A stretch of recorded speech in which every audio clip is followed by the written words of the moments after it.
Amapolisa omasipala ombaxa waseKurhuleni anyanzelisa ukunqunyanyiswa komlawuli oyintloko wamapolisa Batyhola umnumzana Isaac Mapiyeye ngokubandakanyeka kwiingozi ezimbini zokutshayisana kweemoto ephantsi kweempembelelo zotywala kwakunye nokufihla ziganeko. Lamagosa esipolisa akwanyanzelisa ukuba kudizwe imali eyongezelelweyo nehlawulwa amagosa ecandelo lokhuselo i-VIP protection ngolwasemzini.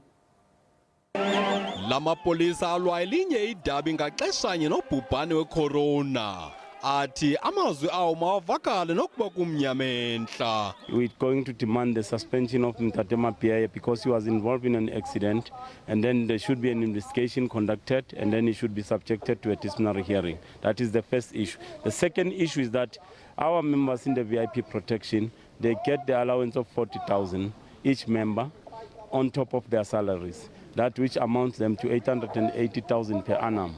So we want to know the name of the allowance, because on the allowance issue, there should be a central bargaining committee whereby there's SALGA, organized labor, then name of the allowance. If they agree, then it should be brought into a collective agreement. Amapolisa atyhola abaphathi ngokukhusela intloko yamapolisa abayityhola ngokubandakanyeka kwiingozi zemoto kabini iphantsi kweempembelelo zotywala. We have got a process, an administrative process in the city, which will see this memorandum be rooted there.